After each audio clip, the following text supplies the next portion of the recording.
Olá, meus irmãos, estamos aqui para a gravação de mais um podcast. Esse podcast vai dar o que falar. Nós todos estávamos conversando aqui, encontramos algumas dificuldades, textos difíceis, mas que com certeza vai nos trazer muita revelação. Iremos estudar a carta de Laodiceia. Meu irmão Ricardo, como é que está indo? Como é que foi aí a semana? Amém, glória a Deus. Uma semana bem, graças a Deus. As crianças aqui, nas escolas, todo mundo 100%, zero Covid, né? Coisa boa. Trabalhando também. Bom, graças a Deus. Uma semana produtiva também. Louvado seja Deus. Isso é importante. Irmão Wagner. Tudo bem, graças a Deus. Feliz demais com as revelações da palavra. É um presente que Deus nos dá, né? Para nós que buscamos a Ele de todo o coração. Sim, E a palavra de Deus tem esse poder, né? De nos gerar uma alegria. É indizível mesmo, não tem como explicar. É uma alegria completa, porque a palavra é eterna, o Espírito é eterno. E é isso. Quem bebe dessa água realmente não tem mais necessidade, né? é Por isso que verdade. Jesus é o nosso pastor, nada nos faltará. Ou seja, ainda que nos falte tudo do lado de fora, nada nos falta. Por quê? Porque Ele está conosco. Porque ainda É que verdade. andemos pelo vale da sombra da morte, não tememos mal algum, porque Ele está conosco. Por isso que nada nos falta. Então, nós achamos o tesouro mais precioso. Então, Amém. nós já temos tudo. Amém. Amém? Amém. Amém. Eu estou aqui em viagem, fiz uma viagem aí, mas falei para os irmãos, não se preocupem, vou levar a aparelhagem aí. Estou com o cenário improvisado, estou dentro de um quarto gravando, mas o importante é nós estarmos aqui meditando juntamente com os irmãos. Pedimos que você fique até o final desse vídeo. Já se inscreva aqui no canal. Se você estiver vendo no canal Remanescente, se inscreva. Se você estiver vendo no canal do irmão Wagner Nunes, se inscreva no canal do irmão. Se inscreva também no canal Vozes de Trombeta do irmão Ricardo. Nós estamos trabalhando aqui em conjunto. Sabemos que a obra é de todos nós e por isso fazemos essa obra junto. Graças a Deus que Deus nos uniu para Amém. completarmos essa obra e queremos que você faça parte. Você é uma peça fundamental na obra que Jesus precisa para os últimos dias. Vamos então Amém. fazer uma oração para dar introdução a essa carta? Vamos orar Amém. então. Amém. Senhor Deus, te agradecemos, Senhor, porque tu tens cuidado de nós. Te agradecemos, Senhor, porque até aqui o Senhor nos tem conduzido. O Senhor tem conduzido os nossos estudos e nós sabemos que pelo teu Espírito pessoas estão sendo edificadas. Abra, Amém. Senhor, o coração e principalmente os ouvidos de todos que estão inclinados a te ouvir.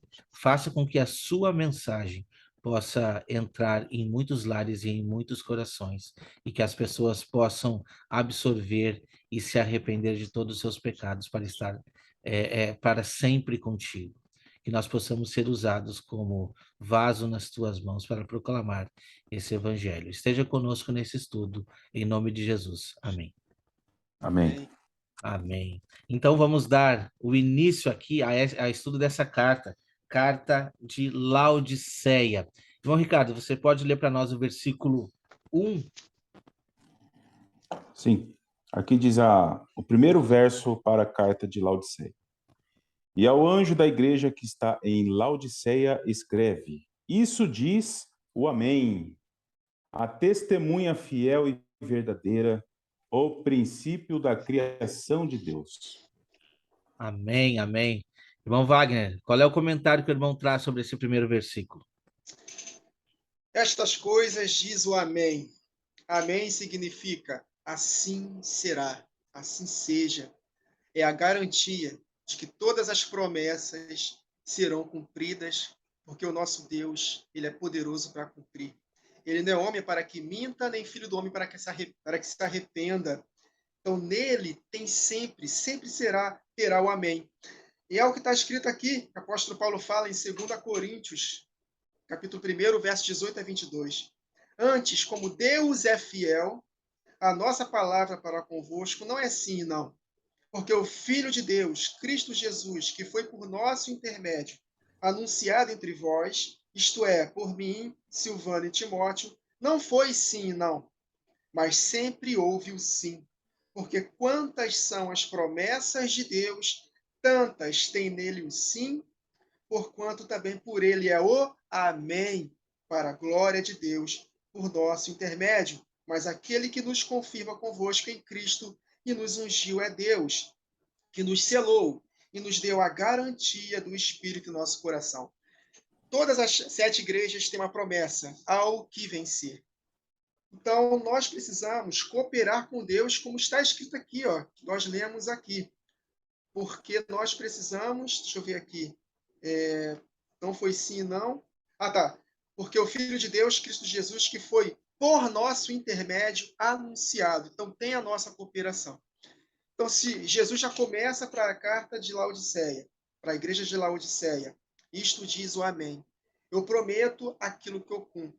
Não somente promessas de bênção, como também promessas de maldição, se não houver resposta.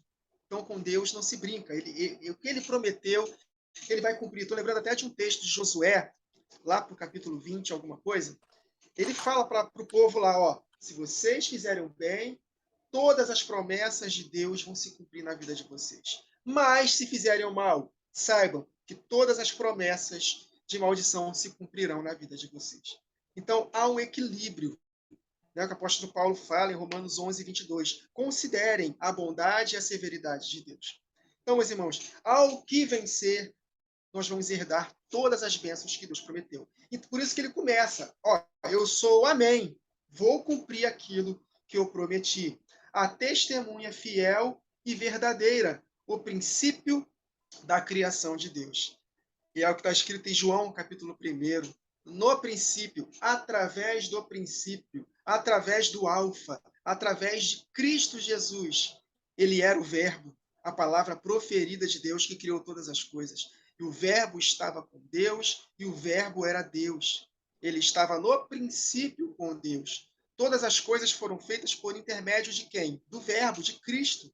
E sem ele, sem Cristo Jesus, nada do que foi feito se fez. Por quê? Porque ele era a palavra proferida de Deus. Ele era o porta-voz do Eterno. E disse Deus, haja luz. Cristo Jesus, como a imagem do Deus invisível, que é o que o apóstolo Paulo fala em Colossenses, capítulo 1, versos 15 a 17. Jesus Cristo é a imagem do Deus invisível. O primogênito de toda a criação. Por que ele é o primogênito de toda a criação? Porque ele foi o primeiro a ser criado? Claro que não. Jesus Cristo subsiste com o Pai desde a eternidade. O próprio apóstolo Paulo explica aqui por que ele é o primogênito de toda a criação. Verso 16. Porque nele foram criadas todas as coisas, nos céus e sobre a terra, as visíveis e as invisíveis, sejam tronos, soberanias, quer principados, quer potestades, tudo foi criado por meio dele, de Jesus, e para ele. Ele é antes de todas as coisas, e em Cristo, nele, tudo subsiste. Porque por meio dele e para ele são todas as coisas. A ele seja a glória eternamente. Então, esse é o nosso Deus Todo-Poderoso a quem servimos. Jesus Cristo, nosso irmão mais velho, que habita dentro do nosso coração. E graças a ele, Deus aceita o nosso sacrifício.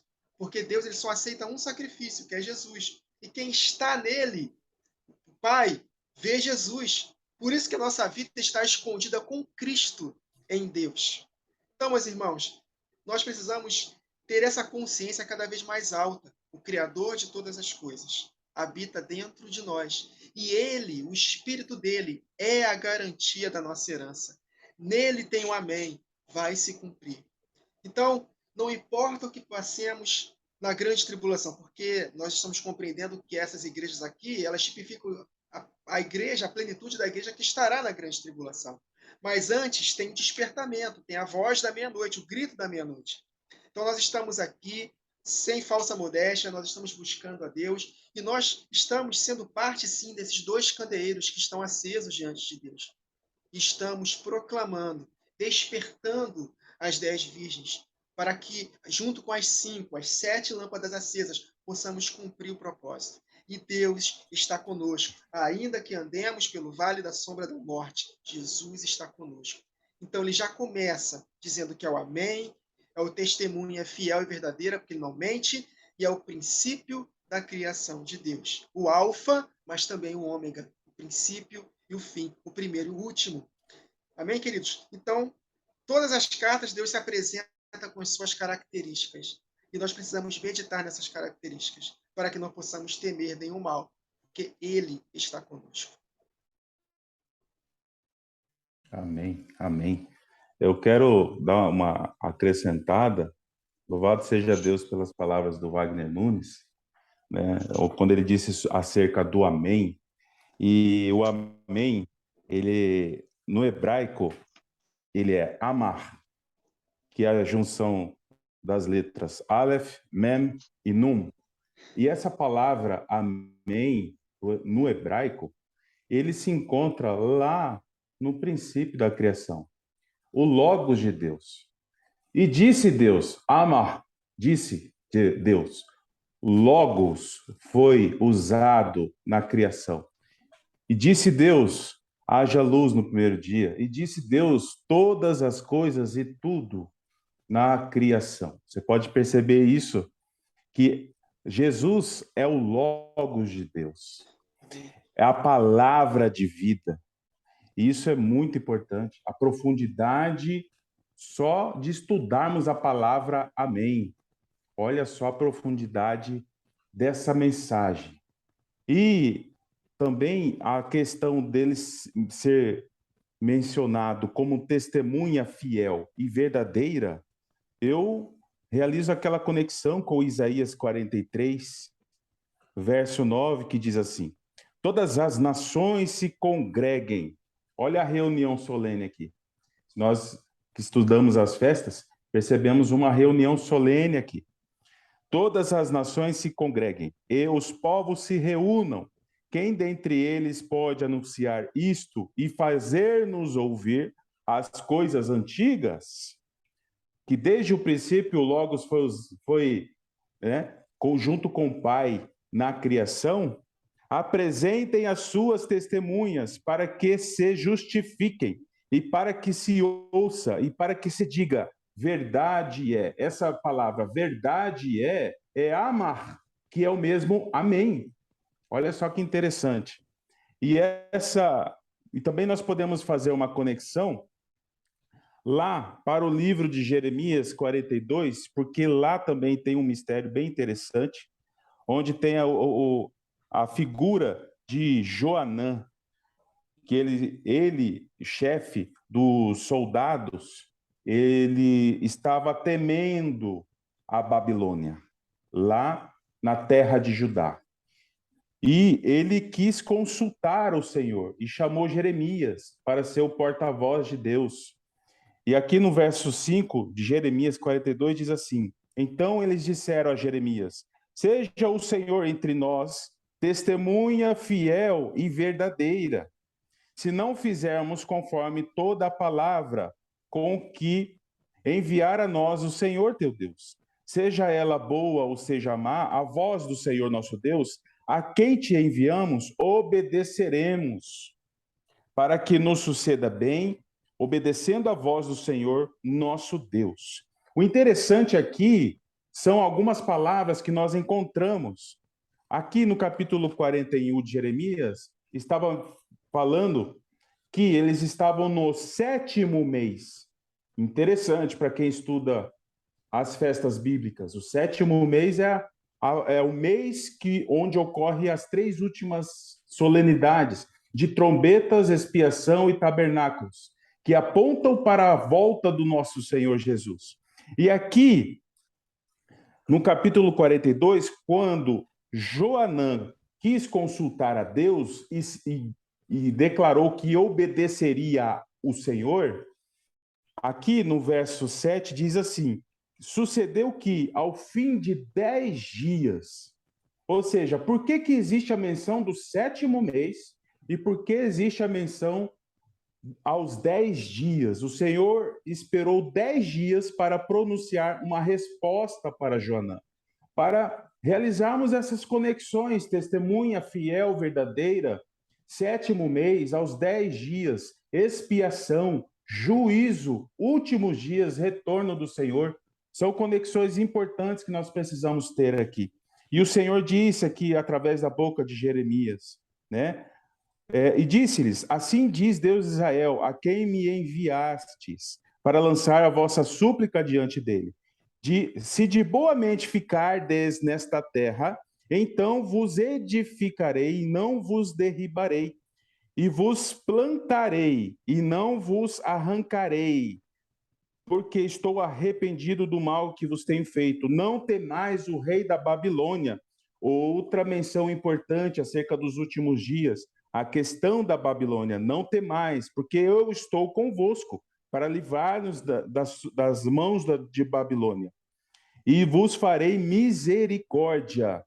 E olha só que interessante aqui, no verso 14, Joanã, ele não queria ficar na terra de Judá. Por mais que ele declarou para Jeremias que não importa a palavra do Senhor, que ele ia obedecer, ele queria ir para a terra do Egito. E olha só que interessante, no verso 14 ele diz assim, não, antes iremos à terra do Egito, porque o Senhor conhecia o coração de Joanã, onde não veremos guerra, nem ouviremos som de trombeta, outra palavra interessante para meditarmos, para conectarmos. Não ouviremos voz de trombeta, ou seja, eles não queriam ouvir a ordem de comando das testemunhas. Isso aponta para os últimos dias que haverão rebeldes que não vão ouvir as duas testemunhas nos últimos dias. E a questão deles de querer retornar para a terra do Egito, eu vejo o Egito como a figura de uma tentação, mas de desejos carnais. Nós queremos, quando queremos retornar para o Egito, é como nós largássemos a mão do arado e retornar ao nosso estado, do nosso velho homem, nos desejos carnais. E essa questão de temer a Babilônia é outra tentação, só que voltado para a opressão, para a angústia. Então, nos últimos dias, pessoas vão querer retornar para o Egito, retornar ao estado em que eles estavam antigamente, ou então eles vão cair por conta da opressão da grande Babilônia nos últimos dias. Importante nós termos essas conexões, porque é uma lição importantíssima. No caso, conforme nós lemos na carta da igreja de Filadélfia, haverão rebeldes no meio do deserto. E o Senhor vai arrancar os rebeldes que não vão prevalecer nesses últimos dias. Muito interessante. Sim, sim, muito interessante. As colocações dos irmãos foram perfeitas. Eu vou trazer aqui só uma reflexão. Novamente, o versículo 1 nos traz adjetivos a respeito de quem está sendo falado, né? E o primeiro adjetivo que a gente encontra ali é testemunha fiel. Não, amém, desculpa. O primeiro é o amém. O segundo, testemunha fiel e verdadeira. E o terceiro, o princípio da criação de Deus. Então, a gente vê referências a Jesus Cristo. Ele que se apresenta lá no início do livro do Apocalipse para João, como sumo sacerdote. A visão é clara do sumo sacerdote. Depois vai nos trazendo, no decorrer das cartas, outros adjetivos. E sobre isso, eu trouxe aqui um verso que está lá no livro de Hebreus ainda, capítulo 10, no versículo 23. Depois dele falar da nova aliança, que esse capítulo 10 nos fala sobre a transição e começa a falar sobre a nova aliança que estará sendo feita com a casa de Israel e com a casa de Judá, ele faz essa alusão ao testemunho. E diz assim no versículo 23, guardemos firme a confissão da esperança sem vacilar, pois quem fez a promessa é fiel. Então, a testemunha fiel e verdadeira, que não pode falhar e que não pode mentir, nós sabemos de tudo isso. Depois ele vem se apresentar para nós, ainda no Apocalipse, como um grande juiz, que vem vencendo e para vencer. Então, a gente pode ver lá em Apocalipse 19, no versículo 11, que vai dizer assim, ó, vi o céu aberto e eis um cavalo branco. O seu cavaleiro se chama Fiel e Verdadeiro, e julga e peleja com justiça. Entende? E diz assim: os seus olhos são chama de fogo, e na sua cabeça há muitas diademas, e tem um nome escrito que ninguém conhece, senão ele mesmo. A mesma referência de Jesus, que vem vencendo e vem para vencer também. Então é importante estarmos atentos aos adjetivos desse sumo sacerdote, aos adjetivos de Jesus, porque assim como ele se apresenta para nós com vários adjetivos na carta do Apocalipse, nos dá uma base para entendermos quando a gente vê reflexões que o irmão Ricardo trouxe lá do Antigo Testamento, que muitas vezes a gente diz, não, isso ficou para trás, mas não, nós devemos de meditar para conhecermos um pouco mais sobre o nosso Salvador, sobre o nosso Redentor, aquele que se aponta como nosso libertador, primeiramente, aquele que se aponta depois como nosso Redentor, porque ele morreu na cruz, ele se aponta como nosso advogado, e ele se aponta como uma testemunha fiel, porque ele padeceu por tudo aqui na carne, assim como nós, porém não pecou. Então ele é testemunha da vitória. Só que não podemos nos desaperceber que ele também é o nosso juiz. Então, todas as características de Jesus Cristo. Podemos avançar, Amém. então, para o próximo versículo que nós temos, que é no versículo 16, e diz assim: Conheça 15, 15? 15, 16. Desculpa, isso, exatamente. Tá. Conheça as tuas obras, que nem és frio e nem quente. Quem dera fosses frio ou quente. Assim, porque és morno, nem és quente nem frio, estou a ponto de vomitar-te da minha boca. Já li o 16 junto. Irmão Wagner. Jesus já começa falando qual é o motivo deles serem chamados de mornos. Porque eu conheço as tuas obras. Tito, capítulo 1, está escrito, acho que é capítulo 1, me veio o texto agora aqui na mente. Confessam a Jesus, mas por suas obras o negam. Então, meus irmãos, nós precisamos entender a palavra de Deus dentro do seu contexto. Aquele texto de Efésios, capítulo 2, versos 8 e 9, de que nós não somos salvos por obras para que ninguém se glorie, ali é um contexto da perturbação do judaísmo contra os gentios. Esse é o ambiente em que os apóstolos viviam. Nós não somos salvos com aquelas práticas da lei, né? Circuncisão, para poder praticar todos aqueles ritos cerimoniais que nós já conhecemos. Mas em nenhum momento na palavra está isenta nossas obras para a salvação. Se nós não praticarmos boas obras, perseverarmos em praticar o bem, nós não teremos a vida eterna. E Jesus fala o motivo porque, mais para frente, nós vamos meditar no versículo 17, entender melhor, um dos motivos que eles são considerados como mornos, exatamente por causa das obras. Se as obras não forem boas, Jesus vai nos julgar de acordo com essas obras. É exatamente o que está escrito aqui em Romanos, capítulo 2, a partir do verso 6. Deus retribuirá a cada um conforme a sua graça irresistível, amém? Não. Conforme a sua obra, conforme o seu procedimento. Ele dará vida eterna aos que, perseverando em praticar o bem. Estes que perseveram em praticar o bem buscam glória, honra e incorrupção. Mas haverá ira e indignação para os que são egoístas, que rejeitam a verdade e seguem a injustiça. Haverá tribulação e angústia para todo ser humano que pratica o mal. Primeiro do judeu, depois para o grego. Mas glória, honra e paz para todos os que praticam o bem. Primeiro para o judeu, depois para o grego. Porque para com Deus não há acepção de pessoas. Então, meus irmãos, nós precisamos atentar, mais para frente, nós vamos meditar nos versos 17, 18, nós vamos ver o perigo de nós não andarmos em obediência.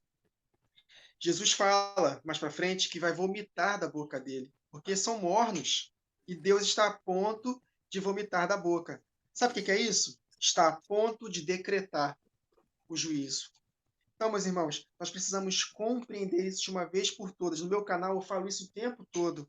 A salvação, ela se dá por obras. A Bíblia inteira, se nós meditarmos com o coração aberto, nós vamos compreender que as nossas ações vão fazer a diferença. E a igreja de Laodiceia não estava praticando as obras de santidade. Por que obras de santidade? O que são essas obras? Desobediência a pelo menos um dos 10 mandamentos.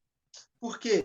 No contexto de Tiago, capítulo 2, que ele fala que a salvação é por obras, ele fala acerca dos 10 mandamentos. Olha só, verso 19. Crês tu que há um só Deus? Fazes bem, até os demônios creem e tremem. Queres, pois, ficar certo, ó homem insensato, olha, isso nos leva a conectar com as virgens loucas, insensatas, de que a fé sem as obras é morta? Não foi por obras que Abraão, nosso pai, foi justificado? E aí ele vai falando, né? A fé operava juntamente com suas obras. Com efeito, foi pelas obras que a fé consumou. Nós não temos fé para depois praticar. É o contrário. Esse verso 22 de Tiago 2 diz que as nossas obras comprovam de fato que nós temos fé.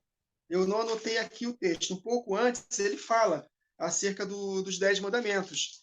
Tu que dizes que não se deve, tu que não adulteras, mas mente, né? Ou seja, se você descumprir um só do mandamento, você se torna transgressor de todos os mandamentos. Então, as obras, elas nada mais são do que obediência aos 10 mandamentos. E o que resume os 10 mandamentos? É não praticar as obras da carne. É isso que o apóstolo Paulo nos ensina. Não praticamos as obras da carne, estamos obedecendo aos 10 mandamentos. E o resumo de tudo é amar a Deus acima de todas as coisas e ao próximo como a nós mesmos. Lucas 10, apareceu um fariseu para poder pôr Jesus à prova. Mestre, que hei de fazer para herdar a vida eterna? Aí Jesus perguntou para ele, o que você entende na lei? Amarás o Senhor teu Deus de todo o teu coração, alma, entendimento e forças, e ao próximo como a ti mesmo. Aí Jesus responde, beleza, é isso aí. Quer ter a vida eterna? Faze isto e viverás. Em Lucas 18, aparece um príncipe falando para Jesus, que bom mestre, que hei de fazer para herdar a salvação? A vida eterna, né? Aí Jesus fala para ele, você tem os mandamentos, não adulterarás, não roubarás, não darás falso testemunho, honra teu pai e mãe. Ou seja, é o resumo. Então, meus irmãos, se nós não frutificarmos, nós não vamos ser salvos. Né? Eu estava meditando um tempo atrás, em Gálatas capítulo 5, eu sempre tive dificuldade de entender o fruto do Espírito com suas características. E o Espírito me deu esse entendimento. Wagner, lê um pouco antes e conecta. Aí ele fala das obras da carne, que começam lá uma lista gigantesca, aí ele fala, e coisas semelhantes a estas, e ele fala uma conjunção adversativa. Mas o contrário disso é o fruto do Espírito. Ou seja, frutificar são ações de santidade, são obediências, é não praticar as obras da carne. Porque a carne milita contra o Espírito e o Espírito contra a carne.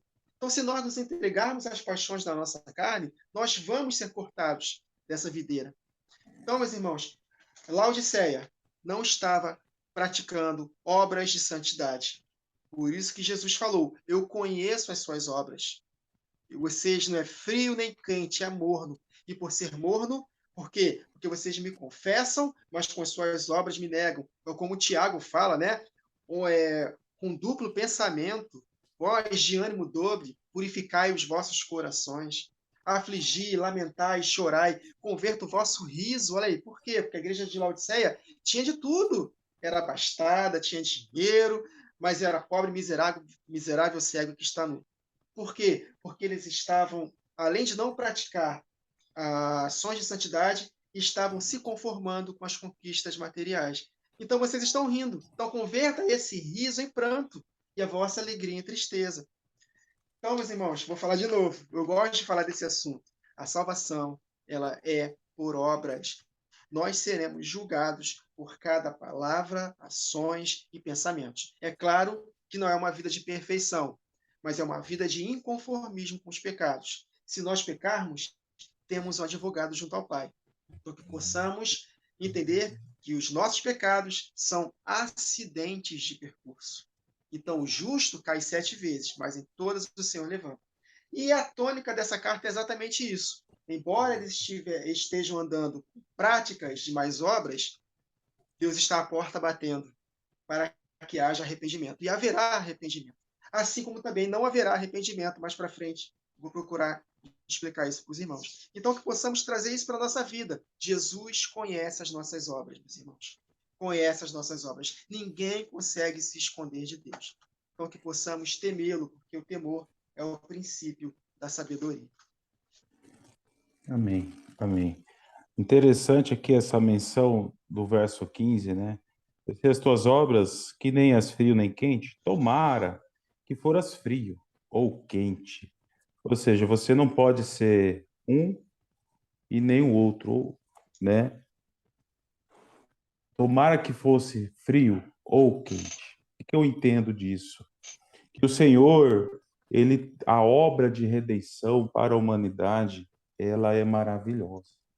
A gente percebe ao estudar as duas casas de Israel que aponta para os eleitos o quão maravilhoso é, e tesouros escondidos que estão nas Escrituras, que estes eleitos são capazes de encontrar.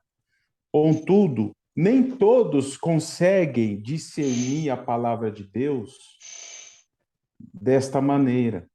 Existem nações na terra e essa obra de resgatar a humanidade, de alcançar todas as nações, ela é maravilhosa, porque existem nações que vão entrar no milênio.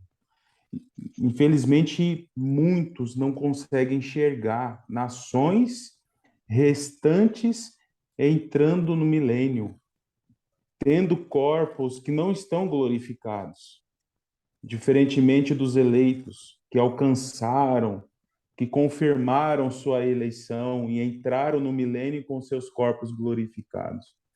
Então eu percebo aí o Senhor falando, antes fosse frio, ou seja, apontando para as nações que não tiveram, não foram chamados, não foram os eleitos, mas que foram alcançados com misericórdia e que entram no milênio, né, do reino messiânico e com a igreja, no qual Cristo e a igreja vão reinar sobre estas nações que restarão nos últimos dias. Então, o Senhor está realizando aí dois grupos de nações. As nações que restarão e entrarão no milênio, que eu aponto aí como o frio. Por que frio? Porque não tiveram a plena revelação da palavra como os eleitos tiveram. E o quente, que aponta para os eleitos, eles tiveram essa revelação e tiveram a oportunidade de propagar essa mensagem genuína do reino nos últimos dias. Então eu vejo dessa maneira. E o morno, o Senhor ele vai vomitar. Por quê? Porque uma vez foram quentes, experimentaram os dons vindouros, o Espírito, e não aproveitaram a oportunidade. Afastaram, abandonaram a fé. Então aponta aí para a apostasia. E para os apóstatas realmente vomitar, é lançar fora, lançar no lago de fogo, que foi preparada para Satanás e os demônios, mas que, infelizmente, os apóstatas entrarão também. Muito interessante essa questão aí. Verdade, verdade, irmão. E a gente pode fazer a mesma comparação com o que os outros textos das outras cartas trouxeram a respeito do falso cristão, do falso judeu, do falso líder religioso, né? Como a gente comentou bastante nos outros podcasts, a gente conseguiu trazer um apanhado geral. E Jesus também bateu muito em cima dos fariseus daquela época. Ele trouxe muito. Eu trouxe um texto aqui que está lá em Mateus 15, no versículo 8, e diz assim, 7, né? Hipócritas, bem profetizou o profeta Isaías a vosso respeito, dizendo: Este povo honra-me com os lábios, mas o seu coração está longe de mim, longe de mim. A referência que a gente está trazendo de mornidão aqui, se você não percebeu ainda, é uma referência do povo de Deus. Nós não estamos falando para os de fora. Os de fora é exatamente o que o irmão Ricardo trouxe, são os frios, né? Quem dera fosse quente ou frio. A gente vê muitas vezes o coração sensível de quem é frio para escutar, e quem é morno parece que já sabe de tudo e não quer dar ouvido à palavra de Deus. Eu trouxe um outro texto que está lá em Isaías 29. Olha só o que diz. A referência aqui é para uma Israel corrompida. Isaías 29, do versículo 9 em diante. Estatelai-vos e ficai estatelados, cegai-vos e permaneceis cegos. Bêbados estão, mas não de vinho, ando cambaleando, mas não de bebida forte. Porque o Senhor derramou sobre vós espírito de profundo sono e fechou os vossos olhos, que são os profetas, e vendou a vossa cabeça, que são os videntes. Toda a visão já se tornou como palavras de um livro selado, que se dá ao que sabe ler, dizendo: lê isso, peço-te. E ele responde: não posso, porque está selado. Olha só que interessante. E dá-se o livro ao que não sabe ler, dizendo: lê isto, peço-te. E ele responde: não sei ler. O Senhor disse: visto que este povo se aproxima de mim com a sua boca e com os seus lábios me honra, mas o seu coração está longe de mim, e o seu temor para comigo consiste só em mandamentos de homens que maquinalmente aprendeu. Então, veja bem, que muitas vezes não adianta a gente simplesmente ter o conhecimento, irmão Ricardo. A gente tem um conhecimento, e se a gente não tiver com o coração sensitivo a ouvir ao Senhor, muitas vezes você vai ter uma mensagem clara e nítida e você não vai conseguir compreender, sabe? Já aconteceu comigo, já, de eu muitas vezes querer mostrar a palavra de Deus para pessoas, e dizer: não, não, não, não, eu não sei ler, não entendo nada disso, não quero saber, deixa eu ir no meu culto levantar as minhas mãos. É isso que diz. E o Senhor diz: eu estou cansado das tuas mãos levantadas. Eu estou cansado desses rituais. Eu quero um coração contrito. Então, a referência é muito, muito boa com relação à mornidão espiritual que nós temos nos sistemas religiosos de hoje.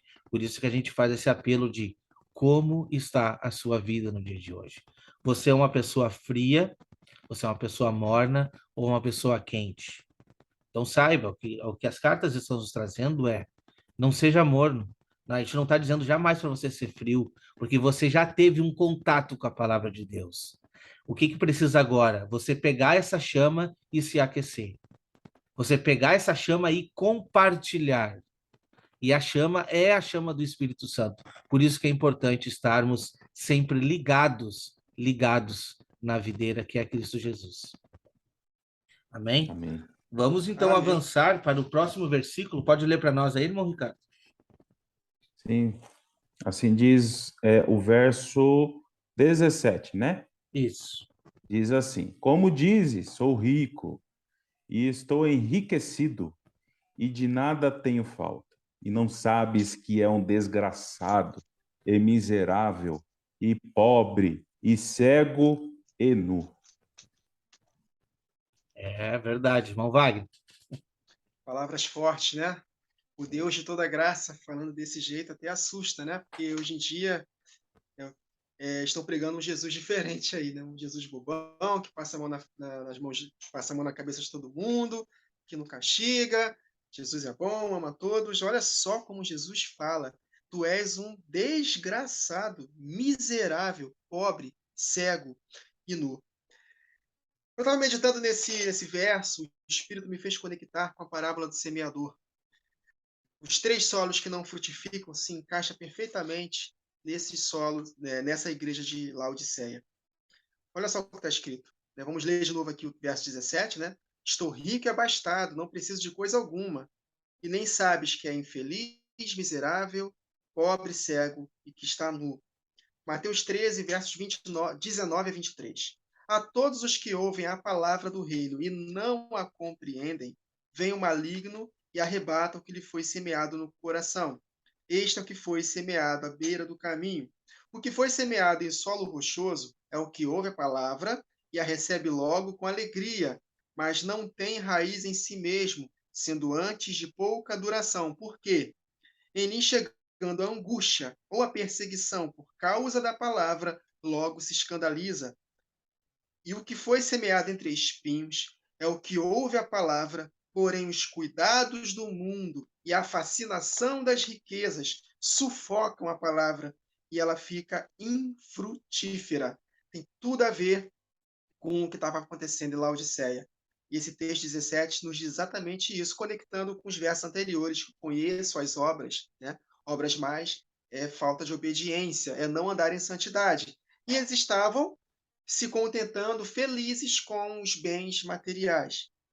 E olha a frase, eu tive que anotar isso aqui, eu tenho que ler exatamente como eu anotei, foi a frase que o Espírito Santo me fez resumir essa parábola que lemos aqui, dos 3 solos que não frutificam, conectando com a igreja de Laodiceia. Olha só, igreja na grande tribulação. Nós entendemos que essas 7 igrejas, elas são características de igrejas que precisam acordar para encarar a grande tribulação. Amém, queridos? Porque Apocalipse fala muito do número 7. Eu entendo que esse 7 fala demais acerca da última semana de Daniel. Então, a profecia escatológica, ela está firmada, tendo como base a profecia da última semana de Daniel. Quem entende a 70ª semana vai entender a escatologia.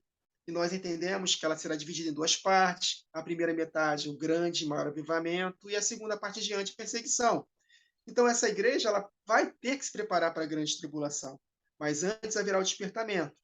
Igreja na grande tribulação tem que entender a mensagem, ouve e não a compreende. Primeiro solo. Deve estar disposta a padecer tribulação, ela se escandaliza por causa da perseguição, tribulação, não colocando o coração nas riquezas e nos cuidados da vida. Exatamente o que estava acontecendo com Laodiceia. Vou ler de novo. Igreja na grande tribulação tem que entender a mensagem, estar disposta a padecer tribulação, não colocando o coração nas riquezas e nos cuidados da vida. Por isso que a teologia da prosperidade, agora a teologia do coaching, essas teologias de Satanás, elas têm cara de verdade, mas elas não nos preparam para o tempo do fim. Porque para o tempo do fim, nós devemos nos preparar para perdermos tudo.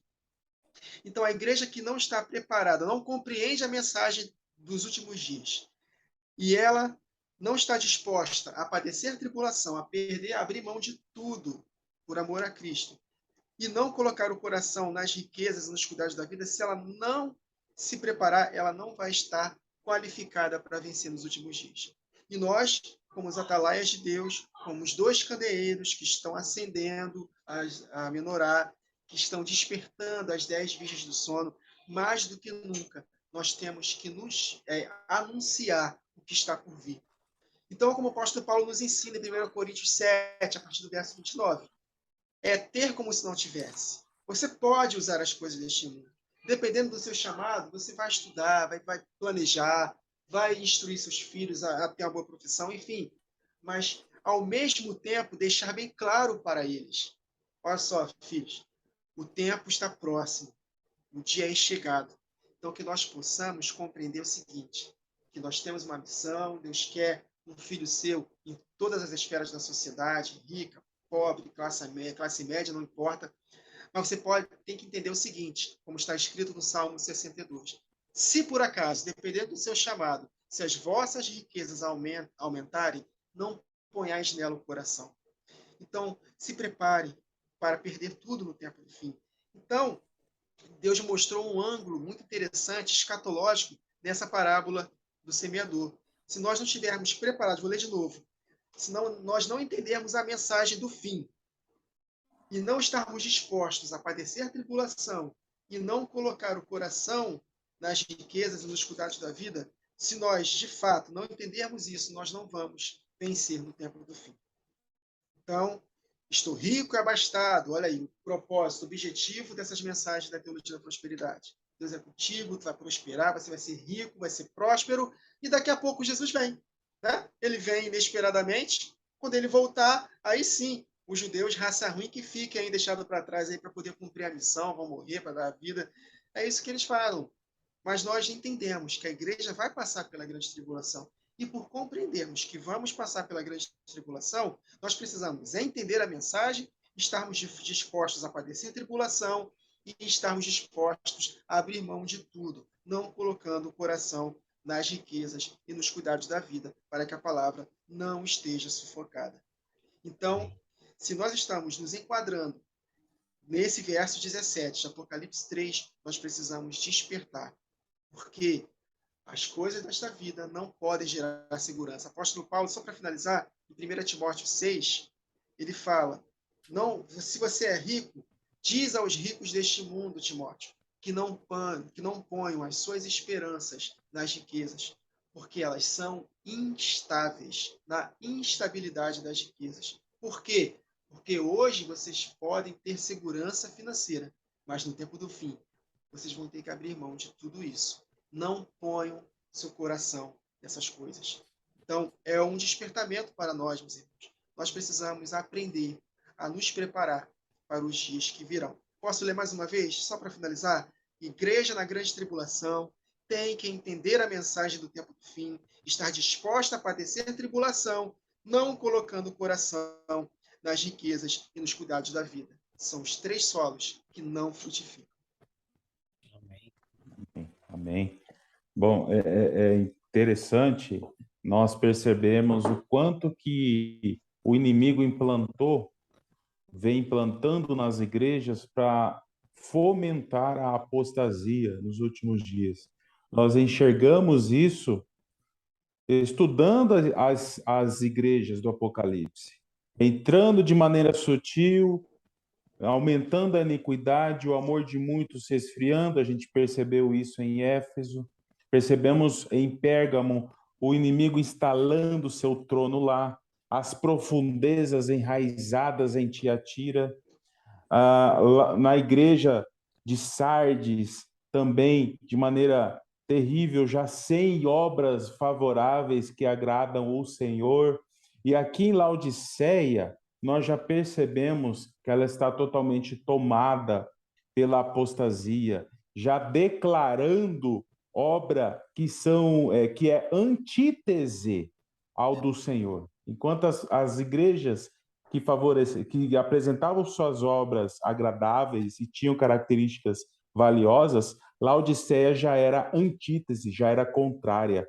Eu sou rico, eu me enriqueço, ou seja, totalmente tomada, manipulada pela apostasia, pela grande Babilônia. E essa característica de sou rico, estou enriquecido, é um tombo muito grande, porque se não se arrepender de tais doutrinas que o Wagner Nunes trouxe aqui, que é a questão da teologia da prosperidade, da hipergraça, outras teologias de engano, deturpando, desvirtuando a questão da salvação, a questão da eleição.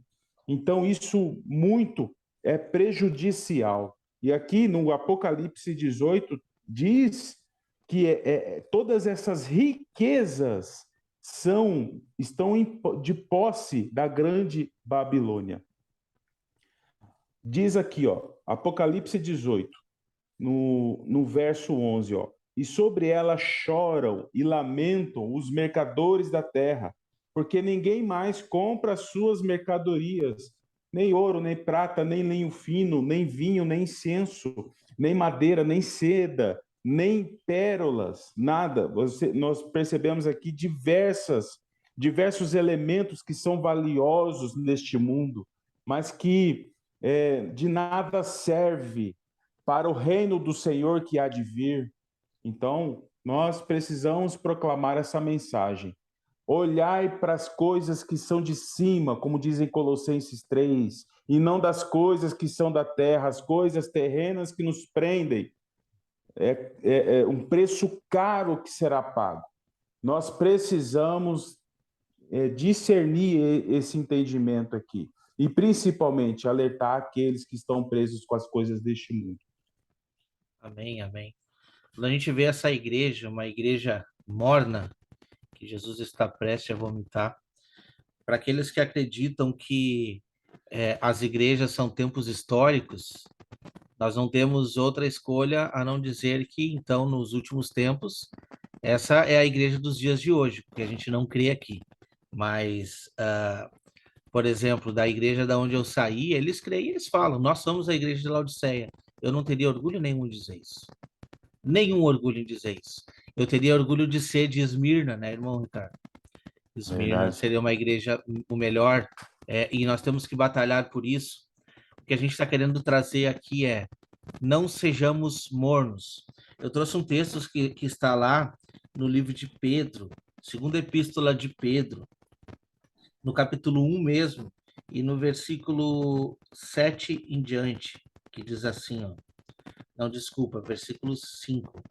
Por isso mesmo, vós, reunidos de toda a vossa diligência, associai com a vossa fé a virtude, com a virtude o conhecimento, com o conhecimento o domínio próprio, com o domínio próprio a perseverança e com a perseverança a piedade, com a piedade a fraternidade, com a fraternidade o amor, todos os adjetivos que nós precisamos. Se nós não tivermos isso, olha o que vem dizendo, porque estas coisas existindo em vós e em vós aumentando, fazei com que não sejais nem inativos e nem infrutuosos, que é exatamente o que nós não devemos ser, mornos, inativos e sem frutos, no pleno conhecimento do nosso Senhor Jesus Cristo, pois aquele a quem estas coisas não estão presentes é o quê? Cego, vendo só o que está perto, esquecido da purificação dos seus pecados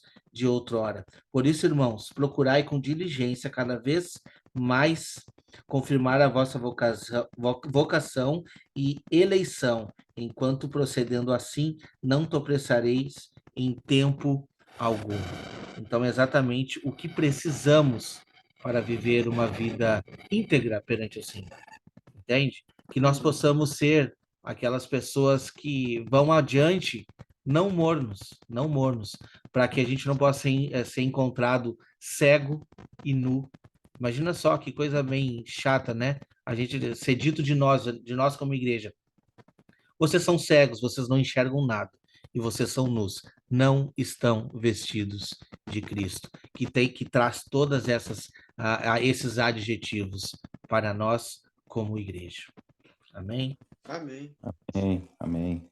Glória a Deus. Próximo versículo podemos adiantar, irmão Ricardo? Sim, sim. Verso 18. Aconselho-te que de mim compres ouro provado no fogo, para que te enriqueças, e vestes brancas, para que te vistas, e não apareça a vergonha da tua nudez, e que unjas os olhos com um colírio, para que vejas. Não vai. Amém. Só para concluir, o verso 17, o Espírito me lembrou do texto, os irmãos falaram de Esmirna. Laodiceia dizia que era rico, mas era pobre. Esmirna era pobre, mas Deus chamou de rico. Olha só, 2 e 9, Apocalipse 2 e 9. Ao anjo da igreja de Esmirna, né? Deixa eu ver aqui o verso 9. Conheço as suas aflições. Olha aí. A igreja tem que estar disposta a sofrer. Então, está disposta a sofrer? Conheça as suas aflições. Pobreza, olha só. Disposto a perder tudo. Totalmente oposto de Laodiceia. Mas tu és rico. Porque a verdadeira riqueza, meus irmãos, é o que está por vir. Então, nós temos que nos preparar como Esmirna ou como Filadélfia. Amém? Então, verso 18, aconselho-te que de mim compre ouro refinado pelo fogo, para de fato enriqueceres. Olha a verdadeira riqueza. 1 Pedro, capítulo 1, verso 7. É a prova da vossa fé, que é refinada pelo fogo diante das tribulações.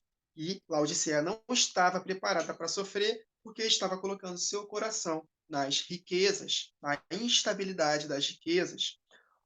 1 Pedro 1,7, para que a prova da vossa fé, muito mais preciosa do que o ouro que perece e é provado pelo fogo, se enche em louvor, honra e glória na revelação de Jesus Cristo. Está aí a riqueza. Você precisa passar pela prova da sua fé, está disposto a sofrer por mim, a perder as coisas que vocês estão colocando no coração, para que você possa, na revelação de Jesus Cristo, alcançar a incorruptibilidade do seu corpo, a coroa da vida. Ele fala aqui, vestiduras brancas para te vestires. É uma prova que nós meditamos no início. Conheça as suas obras. Falta de santidade. Por quê? Você está vestindo com vestes sujas. É exatamente aquele texto, né, que eu já li com os irmãos dessa série, de Zacarias capítulo 3, do sumo sacerdote Josué, que estava com vestes sujas. E Deus repreendeu a Josué, falou: coloque vestes limpas, para que você possa ministrar na minha casa. Vestes limpas são vestes de santidade. Em Apocalipse 16:15 está escrito: Eis que venho como ladrão. Bem-aventurados aquele que vigia e guarda as suas vestes, para que não ande nu. Olha aí, você é pobre, miserável, cego, está nu e não se veja a sua vergonha. Falta de andar em santidade.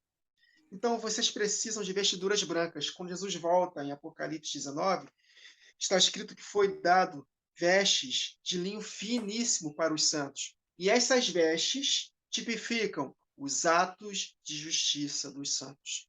Então, justo é aquele que pratica a justiça, que persevera em praticar o bem. Então, a prova da vossa fé, vocês precisam se vestir de vestes de santidades e também colírio para ungires os seus olhos.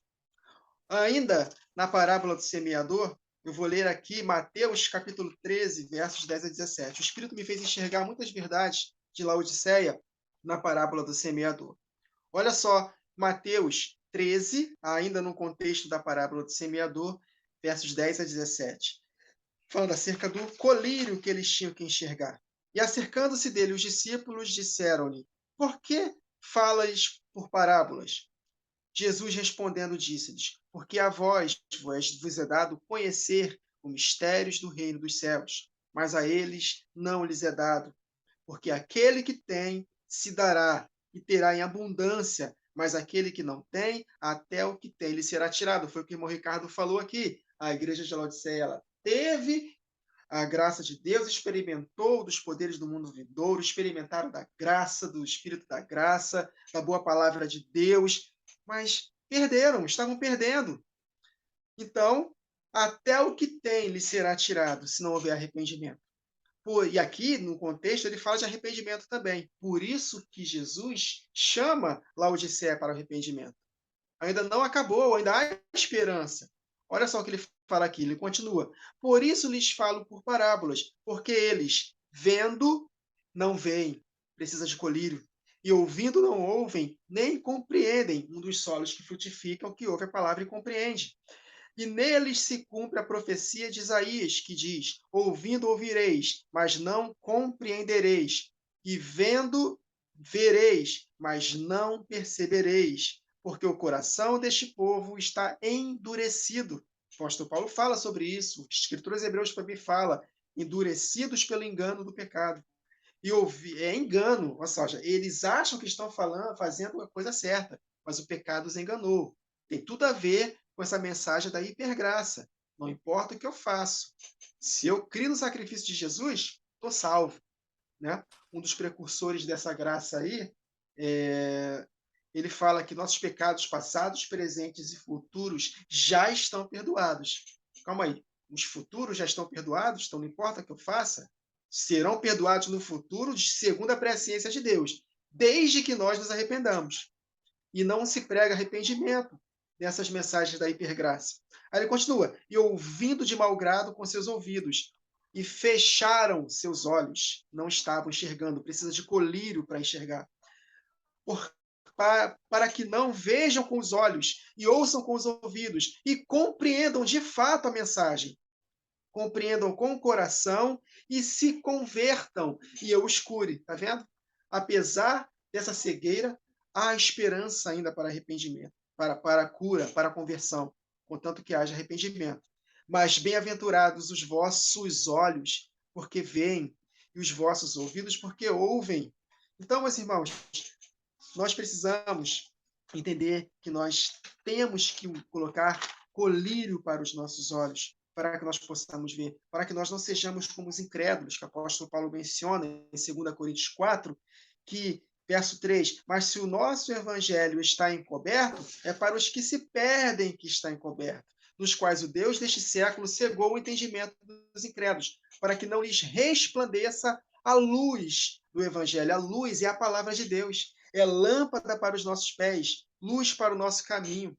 Nós precisamos ter essa luz para que nós não possamos tropeçar na nossa jornada, porque a vereda do justo é como a luz da aurora, que vai brilhando mais e mais até a plena claridade do dia. Jesus não falou que nós somos a luz do mundo? Não se pode esconder uma cidade edificada sobre um monte? E que o apóstolo Paulo em Filipenses 2 fala que nós, nesse mundo de trevas, nós resplandecemos como luzeiros neste mundo. Então, como é que nós resplandeceremos como luzeiros deste mundo? Como é que nós vamos enxergar, ver bem, para que nós não tropecemos? Se enchendo da palavra de Deus e compreender essa palavra e obedecer. Que não sejamos ouvintes negligentes, mas operosos praticantes da palavra. Então, meus irmãos, sem a palavra de Deus viva em nós, praticada, nós não vamos vencer. Então, há uma responsabilidade para nós, principalmente para nós que estamos ensinando, irmão Ricardo e irmão Wagner. Há uma responsabilidade muito grande. Tiago, capítulo 3, que nós que estamos ensinando, que somos mestres, nós seremos julgados com maior rigor. Em Romanos 2, está escrito lá, você que fala para não adulterar, adulteras? Você que fala para não roubar, roubas? Então, nós temos que tomar muito cuidado, porque a palavra de Deus está, de fato, na nossa boca e no nosso coração. Mas se nós, de fato, não colocarmos em prática, de nada vai adiantar.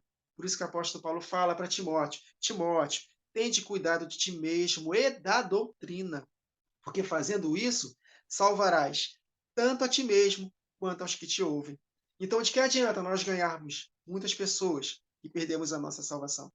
Então, é uma responsabilidade muito grande. Satanás, ele está... Os nossos nomes, irmão Ricardo Wagner, estão lá, ó, no Império das Trevas. Ó, esses três aí são perigosos. Então, ele vai nos perturbar. Ele vai promover situações para que nós possamos desistir, mas que nós possamos ser valentes pela verdade, continuarmos firmes, para que possamos arrebatar alguns dessa cegueira espiritual, dessas teologias malignas, teologia da prosperidade, do coach, da hipergraça.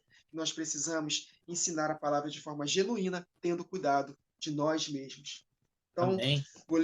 então nós temos que ter colírio para ungir nossos olhos, e é a palavra de Deus, lâmpada para os nossos pés e luz para o nosso caminho. Amém. Glória a Deus.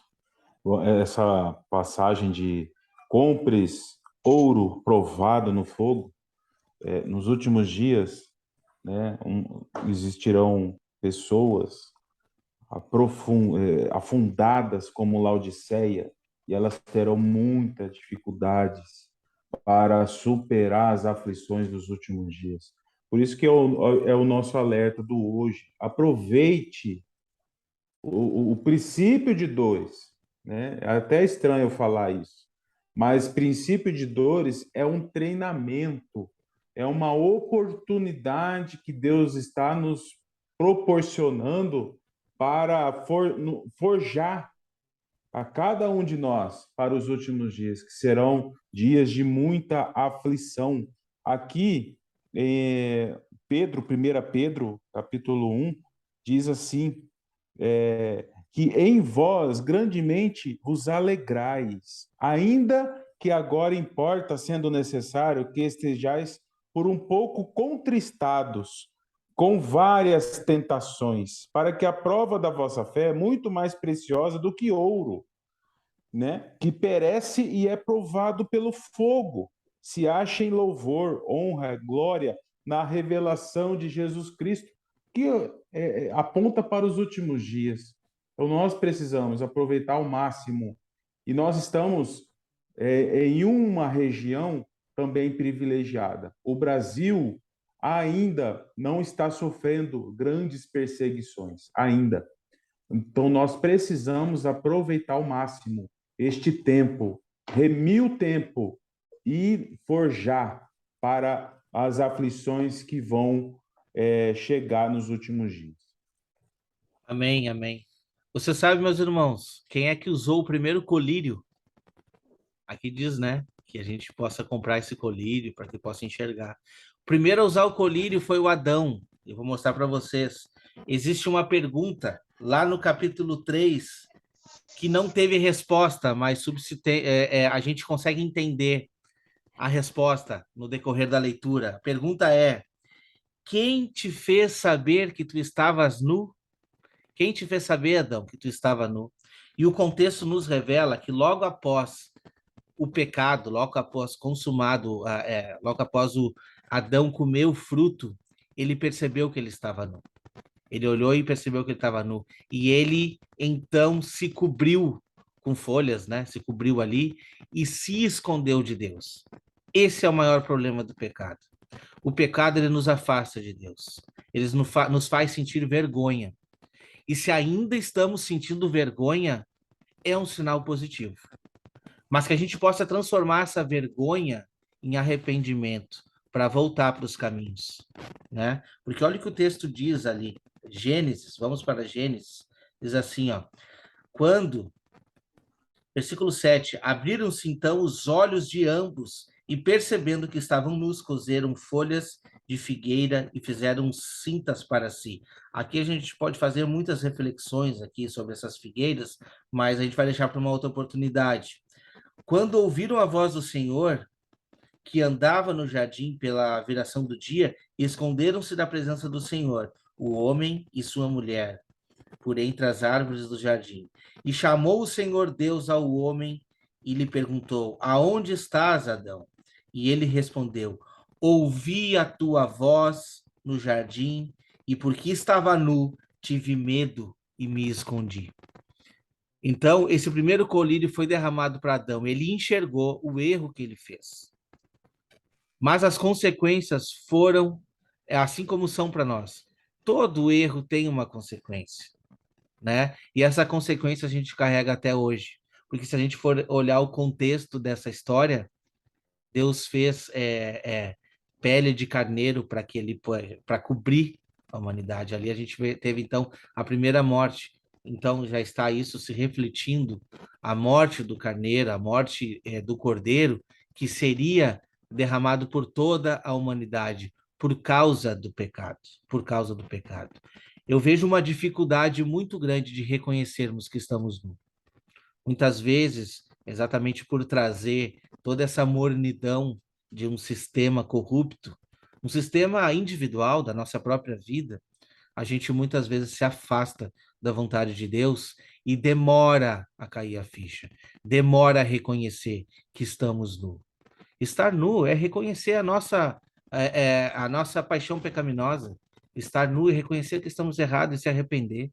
É isso que a gente está pregando aqui, em todo podcast a gente fala, arrependei-vos, arrependei-vos, busque essas vestes. E quando a gente vai para o Apocalipse, a gente vê a igreja usando vestes brancas, mas que estão molhadas no sangue do Cordeiro. A própria representação do que aconteceu lá no Gênesis, sendo derramado para nós. As vestiduras brancas são as vestiduras da igreja nos últimos dias. São vestiduras que estão sendo lavadas no sangue do Cordeiro. Mas para isso é necessário o arrependimento. O arrependimento é necessário para que a gente possa ser encontrado vestido e não nu. Amém. Amém. Amém. Glória a Deus.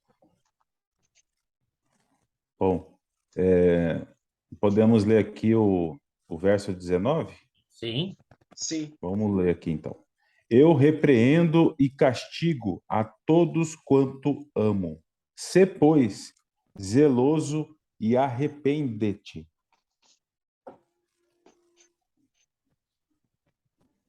Irmão Wagner.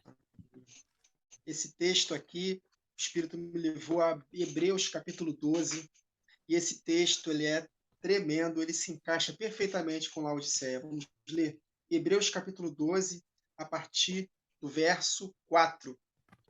Na luta contra o pecado, Vocês ainda não resistiram até o ponto de derramar o próprio sangue. Vocês se esqueceram da palavra de ânimo que lhe foi dirigida como a filhos. Meu filho, não despreze a disciplina do Senhor, nem se magoe com a sua repreensão, pois o Senhor disciplina quem ama e castiga todo aquele a quem aceita como filho. Laodiceia estava sem nenhuma qualidade, mas mesmo assim, Jesus ama essa igreja, quer dar tempo para ela se arrepender e está disciplinando. Suportem as dificuldades, recebendo-a como disciplina. Deus os trata como filhos. Ora, qual filho que não é disciplinado pelo seu pai? Se vocês são disciplinados, e a disciplina é para todos os filhos, então vocês não são filhos legítimos, mas sim ilegítimos. Se vocês não são disciplinados, vocês são ilegítimos. Além disso, tínhamos pais humanos que nos disciplinavam e nós os respeitávamos. Quanto mais devemos nos submeter ao Pai dos Espíritos para assim vivermos, para vencermos e vivermos eternamente, recebermos as dádivas, as promessas em Cristo ao Amém para todas elas.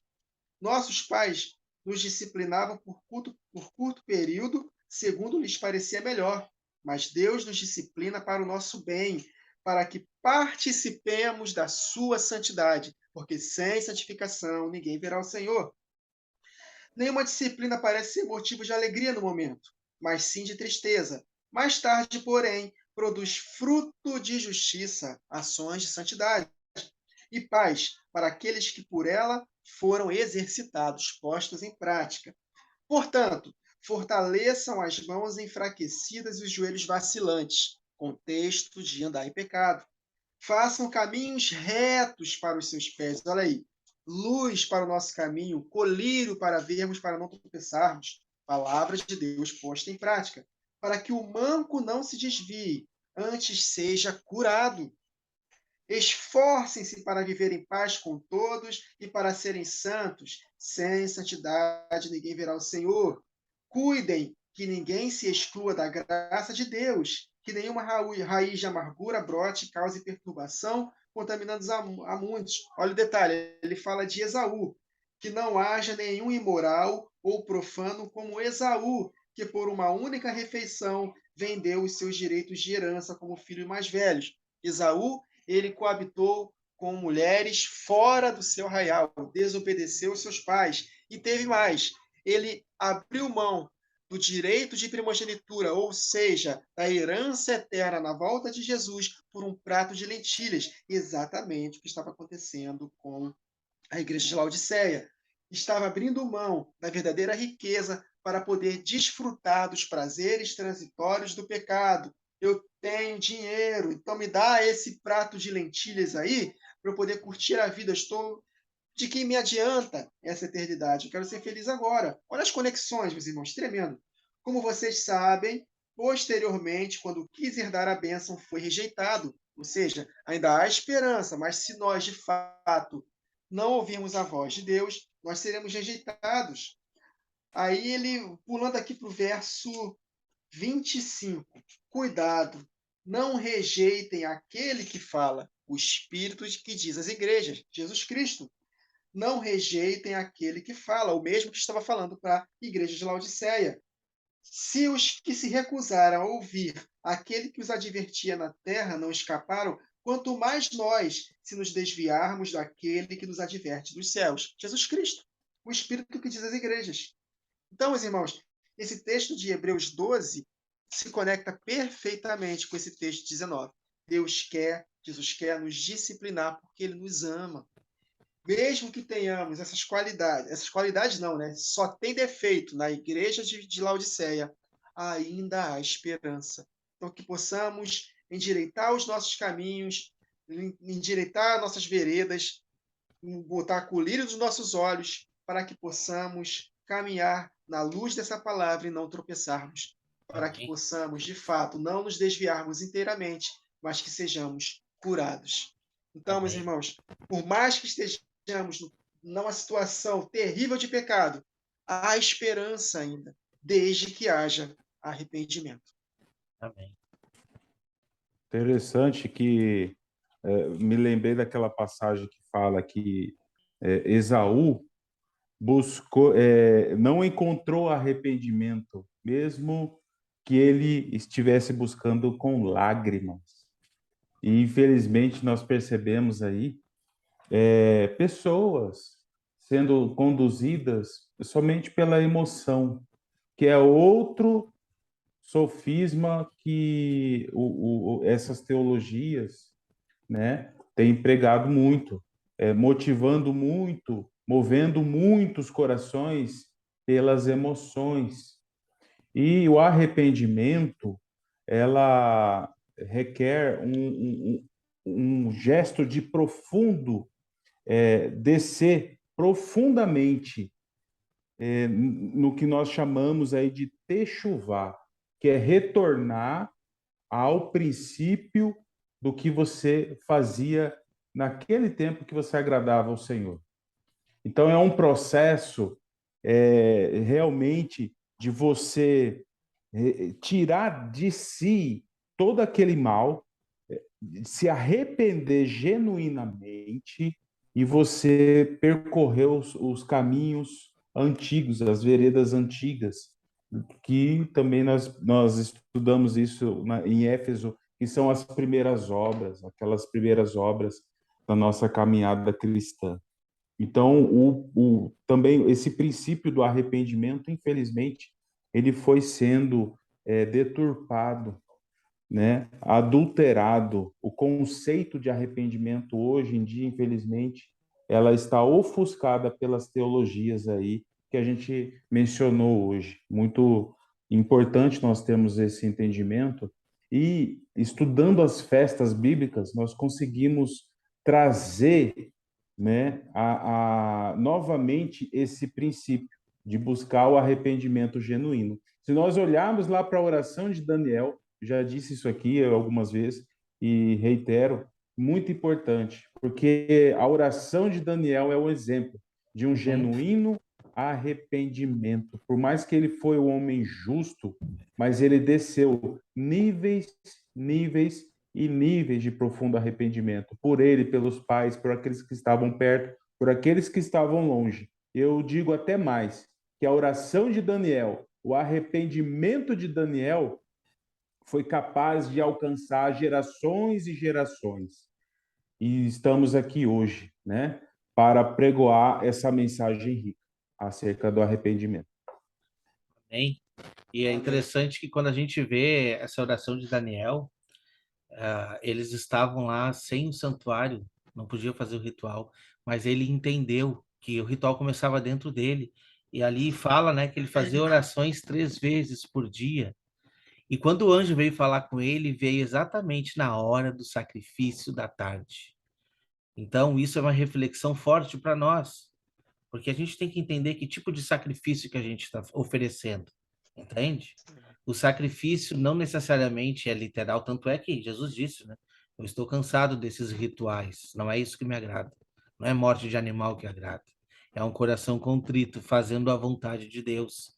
E a gente está aqui batendo na tecla do arrependimento. E o versículo 19 nos traz, né? Eis que estou à porta e bato. Se alguém ouvir a minha voz e abrir a porta, eu entrarei em sua casa, cearei com ele e ele comigo. Para todos os que estão entendendo essa carta, voltem uma carta antes e nos diz assim, né? Conheça as tuas obras, eis que tenho posto diante de ti uma porta aberta, a qual ninguém pode fechar, e que tens pouca força, entretanto, guardaste minha palavra e não negaste o meu nome. Essa é uma referência para os da igreja de Filadélfia. Porém, a gente tem que seguir essa referência, porque a porta continua aberta. Essa porta aberta, né, que Jesus está batendo todos os dias, né? Essa porta está aberta. Porém, precisa de uma ação, é uma ação de nós, de aceitarmos e permitirmos que o Espírito Santo entre, porque a transformação, ela depende do Espírito Santo também. A transformação geral do ser humano. Então, precisamos, primeiro ponto, arrependimento. Segundo ponto, essa comunhão e convivência, deixar que o Espírito entre dentro de nós, para fazer uma mudança geral. Então, que a gente possa conseguir continuar construindo este caminho. Então, jamais devemos deixar de ouvir essa batida na porta do nosso coração todos os dias. Esse é o conselho que é dado. O que nós podemos trazer um pouco desse versículo 19 aí, versículo 20, irmão Wagner? Quando eu estava meditando nesse versículo 20, me veio exatamente o grito da meia-noite, né? Sim. A parábola das 10 virgens, Mateus 25, né? O reino dos céus será semelhante a 10 virgens que pegaram suas candeias e saíram para encontrar-se com o noivo. 5 delas eram insensatas e 5 prudentes. As insensatas pegaram suas candeias, mas não levaram óleo. As prudentes, porém, levaram óleo em vasilhas, junto com suas candeias. O noivo demorou a chegar e todas ficaram com sono e adormeceram. Mas à meia-noite, os 2 candeeiros que estão de pé diante de Deus, à meia-noite, ouviu-se um grito: o noivo se aproxima, saiam a encontrá-los.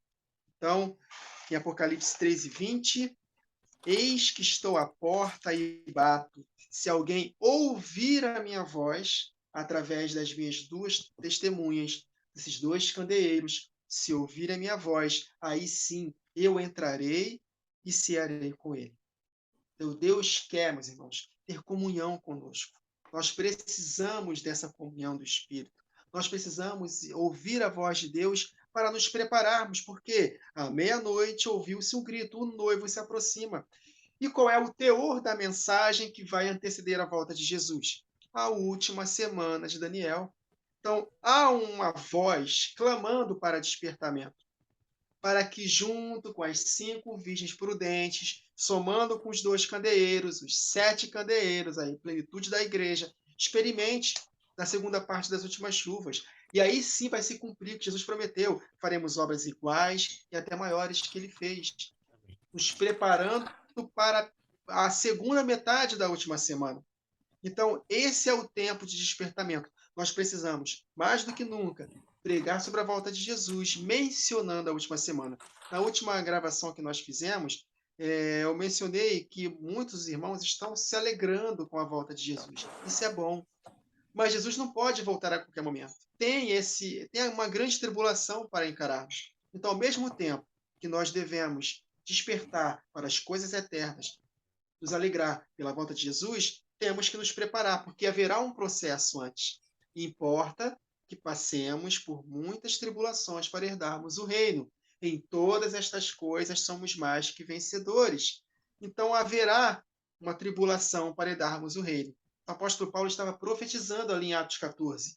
Importa que passemos por muitas tribulações para herdarmos o reino.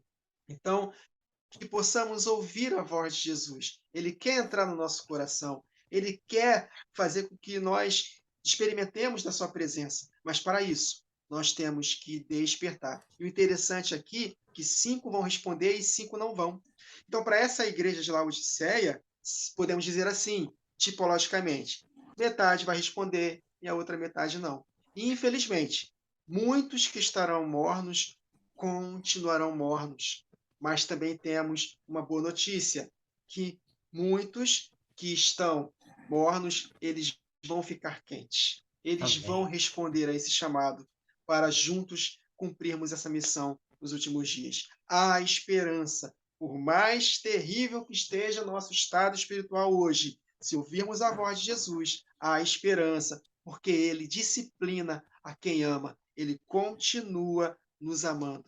Mas que possamos afligirmos, lamentarmos e chorarmos, converter a nossa alegria em pranto, nossa alegria em tristeza, humilharmos perante o Senhor, para que Ele possa nos exaltar. Amém. Amém, glória a Deus.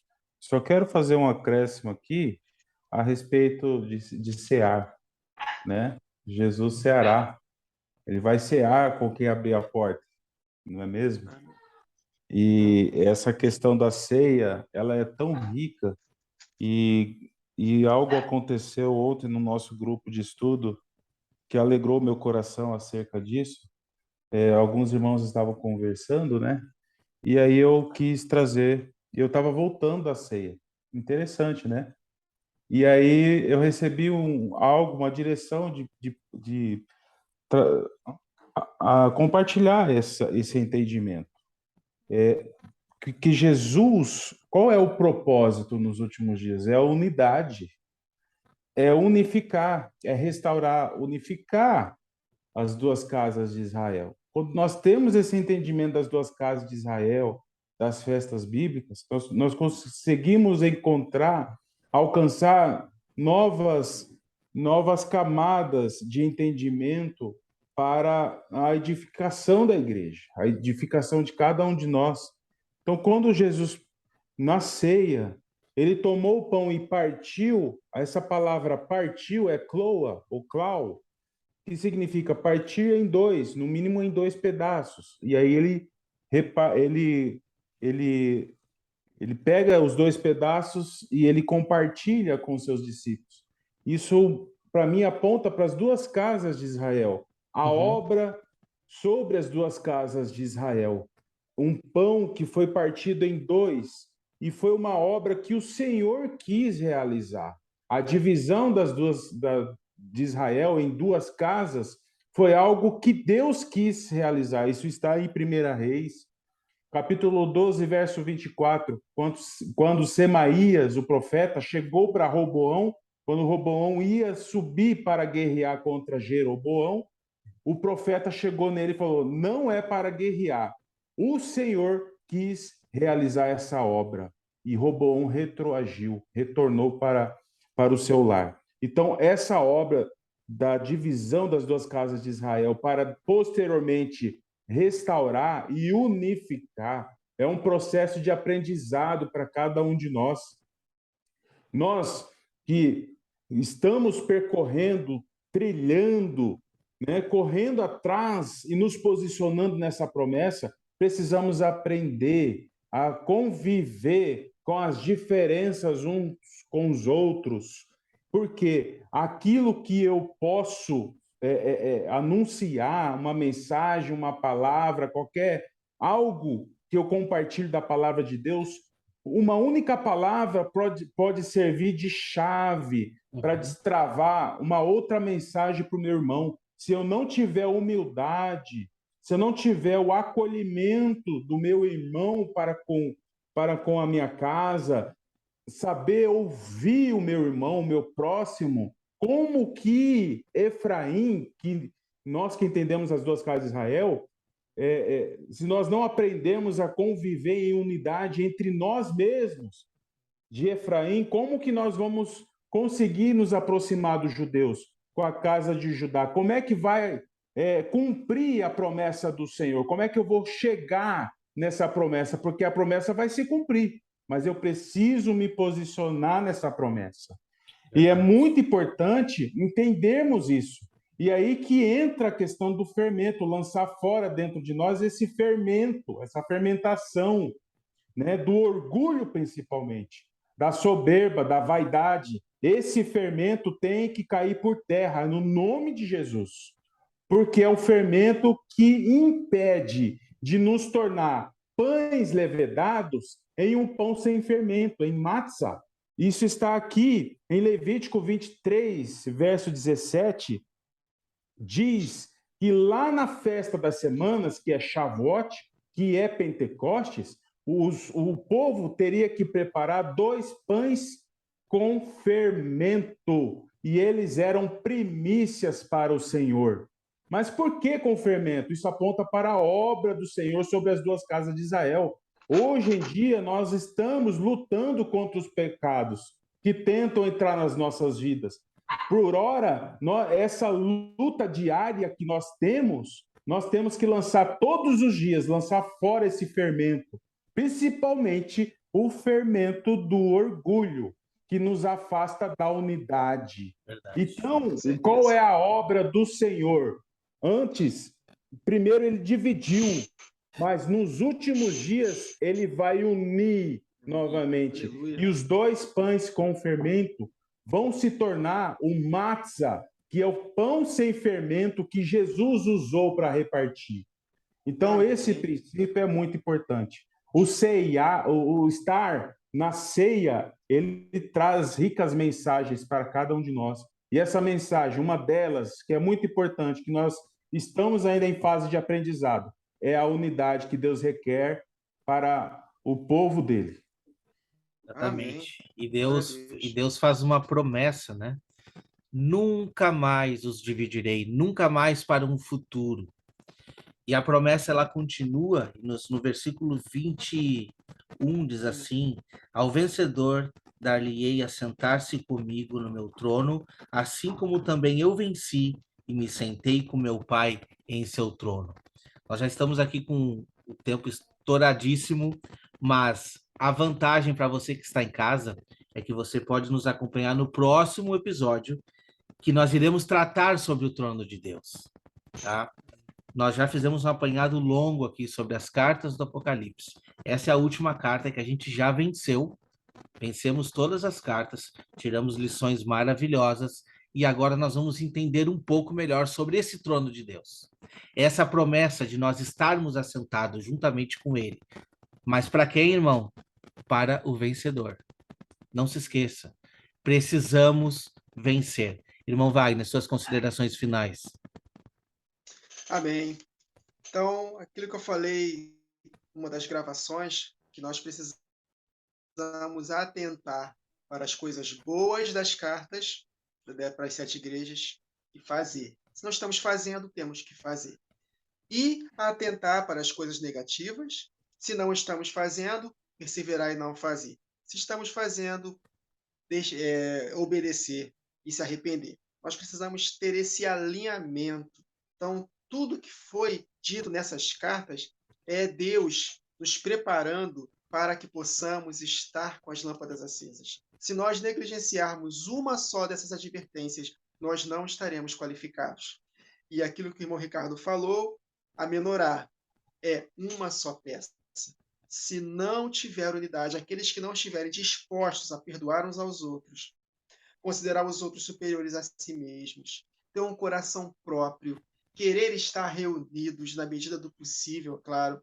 Se nós não tivermos esse espírito de suportar as fraquezas uns dos outros, não estou falando dos falsos apóstolos, falsos profetas, falsos mestres, esses daí, nós precisamos ter o discernimento de espírito, esses daí a Bíblia fala para nem orar, mas nós possamos ter discernimento e compreender a fraqueza de um irmão que não está tendo o entendimento que a gente está tendo, nós possamos ter paciência uns com os outros e ter um coração próprio uns para com os outros. Então, a menorá tipifica a unidade da igreja, porque é uma só peça. Todos os membros do corpo ligados pelo auxílio de toda a junta. Então, o corpo, quando tem um membro do corpo sofrendo, todo o corpo sofre. Então, não vai ter espaço para um membro doente. Se ele não for curado nesse período de despertamento, infelizmente, ele vai ficar de fora do grande e maior avivamento. Então, que possamos olhar para o nosso coração, pedir também para que o Espírito de Deus sonde o nosso coração, vê em nós algum caminho mau, para que ele possa nos guiar para rumo à eternidade, à vida eterna que há de se manifestar na vida dos vencedores. É isso. Amém. Irmão Ricardo, traz as tuas considerações finais e já dá uma palhinha do nosso próximo estudo aí, por favor. Amém. Glória a Deus. Tem sido um privilégio para mim estar aqui com os irmãos, tenho aprendido muito e principalmente esse processo de aprendizado com relação a enxergar de uma maneira mais holística a obra do Senhor sobre toda a terra e perceber o quanto que o Senhor é misericordioso para com todos. Então, nós precisamos alcançar esse coração, agir com misericórdia, né? Orar, interceder por aqueles que estão longe, distantes, as nações que já estão sofrendo perseguições, os nossos irmãos em Cristo que sofrem perseguição, os nossos outros irmãos que têm o coração endurecido, mas que podem abrir os olhos para enxergar a verdade. Então, tudo isso, nós temos tantos motivos de oração e temos tantas dificuldades de expor, né, os nossos motivos de oração, as nossas súplicas diante do Senhor. Então, nós precisamos avançar cada vez mais no nosso ofício sacerdotal, segundo a ordem de Melquisedeque, que é agir desde já sobre as nações da terra, né? Clamar para que o Senhor alcance os corações que estão distantes, né? Eu até lembrei de um fato de um missionário que estava em uma dos países árabes que perseguiam cristãos, as pessoas falando, estou orando por você, mas o missionário chegou e falou, não, é vocês que precisam de oração, vocês que estão aí no Ocidente, que não estão sendo perseguidos, nós estamos aqui fortes, sofrendo perseguição, mas cheios da presença do Senhor. Amém. Glória a Deus. Às vezes é necessário a aprovação do fogo, porque aí começa a cair a ficha. Mas que possamos, desde já, como testemunhas, agir em favor daqueles que estão fracos.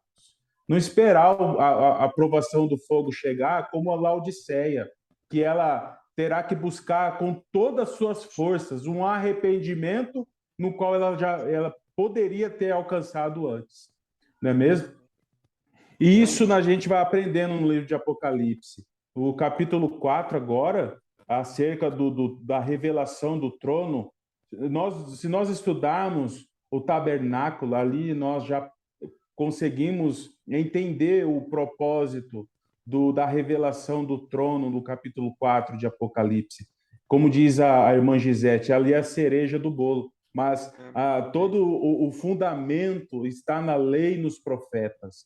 E principalmente aí a trajetória do sumo sacerdote Arão, que está em Levítico 16, ali é lindo demais, porque ali ele faz toda a trajetória que aponta para a ordem sacerdotal de Jesus, segundo a ordem de Melquisedeque, e revelação do trono ali de forma profunda, mostrando a obra dele nos últimos dias. Amém. Amém. Amém. Com isso, nós encerramos aqui, então, o estudo das 7 igrejas. Mas eu gostaria de lembrar você de casa que quando a gente vê o capítulo 1 de Apocalipse, essas 7 igrejas estão, ao mesmo tempo, na mão do sumo sacerdote. Então, a gente pode dizer assim, é uma referência de todo o povo, né? E a gente vê características e defeitos em todas as cartas que vem trazendo. A gente pode se encher, assim como os que se acham que são ricos e abastados, e encher, eu estou na mão do Senhor. Amém, amém. Mas depende de uma atitude sua. Isso vai depender de como que você vai aceitar. Porque se você for morno, ele pode te vomitar, entende? Então, a questão é como que você está reagindo a esse privilégio que é estar nas mãos do Senhor. O próximo episódio que nós iremos gravar aqui, a visão do trono de Deus, vai nos revelar coisas tremendas a respeito da igreja. Muito mais de que entender sobre um trono possível físico e literal lá no céu, nós vamos entender todo o contexto e ver quem está habitando nessa região. Quem estará diante do trono de Deus. Então a gente convida você a continuar nessa jornada, continuar nessa caminhada, seguir aqui com a gente estudando também. Não perca. Se você está gostando desses estudos, compartilhe com quem precisa ouvir um pouco mais da mensagem. Tem muita gente que tem medo do Apocalipse. O Apocalipse não é para ter medo, ele é para ser entendido e estudado. Então é isso que a gente está tentando fazer aqui, dedicando o nosso tempo, dedicando a nossa vida em compartilhar essas mensagens. Convidamos você a seguir conosco no próximo episódio, né, que vai ao ar na próxima quinta-feira. Você que está assistindo isso à quinta-feira, na próxima quinta-feira, às 7 da noite, esse episódio irá ao ar e a gente vai ver grandes maravilhas. Agradeço aqui o irmão Ricardo, agradeço o irmão Wagner, agradeço a todos que estão conosco, continue conosco, que o Senhor Deus te abençoe e te guarde. Amém? Amém. Amém.